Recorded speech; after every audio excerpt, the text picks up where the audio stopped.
Welcome to the web series, The Hero's Call, where champions of safety and justice in the community are profiled. The series is co-hosted by attorney Mark Diller and his colleague, Dr. John Naranja. Dr. John is both an attorney and a doctor. Susan, tell us, how many kids did you have in your classrooms over the summer? Over the summer, I think we had 15 total students. So 1 week we would have 6 students present, group A, and then group B was the other 6, and then we had 3, I believe, that were strictly me, so that's 16. So at any given time, what was the maximum number of children that you had in the classroom? In our classroom, the max was 6, I believe. Yeah, I don't think there are any other classrooms for the summer program that were larger than that. So I think 6 is kind of the limit. Do you think that the same learning opportunity could work with greater than 6 children in the classroom?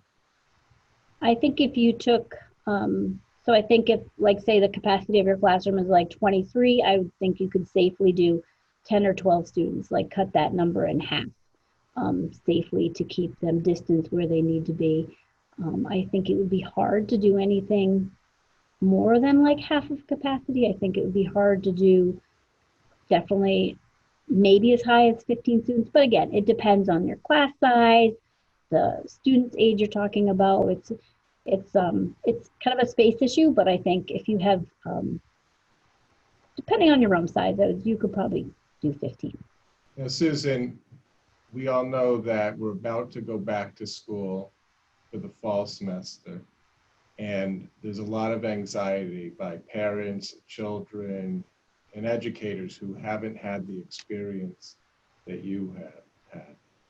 Mm-hmm. Can you please share with us, let's start with, if you were to talk to your fellow educators and give them any advice about what to expect when you go forward with school this fall, what would you share with them? Yeah, I mean, it's personal again for me. I felt the need to go in and teach. It's just something I wanted to do. It's my passion. And I know a lot of other teachers feel that way. I want to be there. I want to do what's right for my kids. I want to be teaching. But there is that apprehension about how does it look like? How do I keep myself safe? We're the adults. We should be able to keep ourselves safe. So follow the protocols. They're in place. They're in place to keep us safe. At the local level, at the state level, at the federal level, they've put into place some really good guidelines that make sense. Earlier in the spring, people weren't wearing masks everywhere. Clearly, that was saving lives. They've shown recently in the news that that's saving lives by people wearing masks, both people on either side. My mask for you, your mask for me. Some people are going to feel more comfortable wearing gloves and the mask and the shield. It's going to be okay. It's okay. I mean, if you have a medical condition and you're concerned about that, obviously talk to your medical provider and see what they think about that. But, learn, the more you know about COVID, and I know that changes often, I think that the safer you can keep yourself and your students. But I think this is a way for us to be able to educate students too. They're always looking to adults, their parents, their guardians, their other family members, their teachers to model this. How's this going to look? How are we going to make them feel safe if we don't feel safe? We need to show them it's okay. We're going to be safe and we're going to do this and we're going to learn together. So somebody needs to show them. So I think it's an important role that we can take on right now. We come into the school. I don't know if the students or parents will know, but we come into the school, we're going to get screened. We're going to get our temperature checked. We're going to have to wear a mask just like they are. We can't take it off whenever we feel like it. If maybe it gets too warm or whatever, we have to keep it on. So I think we're a really important model for them right now, that this is the way we can do this. We can do school in a safe way. And this is what it looks like. And it's going to be different. And it's going to feel different. And it's still going to give you the anxiety that some people might have first day of school, and it's going to give some people more anxiety because of, a lot of the apprehension about, I know where I go at the end of the day. I go home or I go to the grocery store and I wear my mask and I follow those safety protocols. But I think people are worried, where are those students going? Because again, you can't control them when they're not in your classroom. So where are they going? Who are they around? So that's why we need to maintain those guidelines while we're here at school. And those protocols are all in place here too. So screenings for temperature, screening students at home before they even come to school for temperatures, for the cough, for any of those list of items that might be sort of trigger items for a possible COVID case.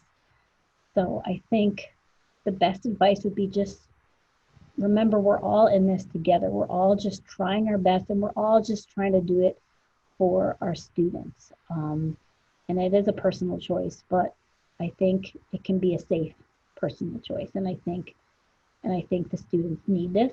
And so that's one of my reasons for doing all this and making sure that I stay safe, because I think that the kids, and I think the kids' families need to know from someone that it's okay. We're gonna all get through this. Susan, if you were to talk to the children who might be curious about what to expect moving forward, what advice do you have for them before school starts? It's hard again, depending, and I'll just kind of gear it toward the age that I work with. It's going to be a lot of teaching. It's going to be extra teaching that you don't normally do. This is what it's going to look like. These are some of the new rules that are going to be in place. We always have rules that, we don't want to touch other people's things. We want to keep our hands and feet to ourselves. Well, we want to make sure that's clearly not happening now, even more. And, just tell them why. Don't just put them in the dark and throw a rule at them and say, you absolutely can't touch someone right now or kick someone right now or be that close to someone right now. Because there's a virus, and explain what a virus is and explain why the classroom looks like it looks. But that we're all here together and we're all here to learn. And so I just think there's a lot of, new rules that the students are going to have to learn and follow. And I think once they understand those, and once students get in a fluid routine, that they'll feel safe and comfortable, and then they'll be ready to learn. So we have to do a lot of social emotional learning this year, as opposed to normal years, to get them to feel comfortable, to get them to feel safe in this school environment.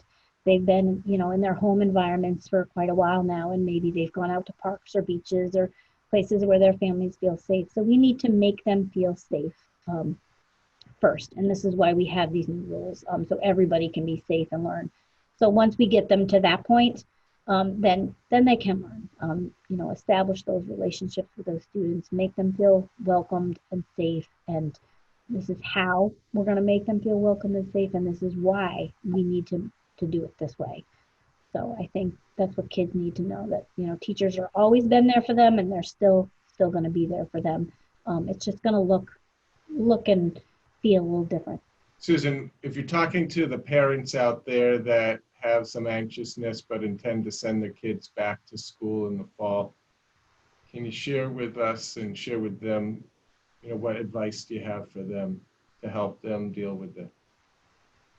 Yeah, I think you're the mom, you're the dad. You have to trust the teachers. You have to trust the administration, that we wouldn't be doing this if we didn't think it was going to be okay. We're not doing this just to get your kids back in school and to test them and get data on them and, make scores look really good. We all need each other. School is a big part of a town, city, suburban, urban area. It's a large part of the community. And I think school helps bind everybody together. So, being a parent, I think, helps. I get it.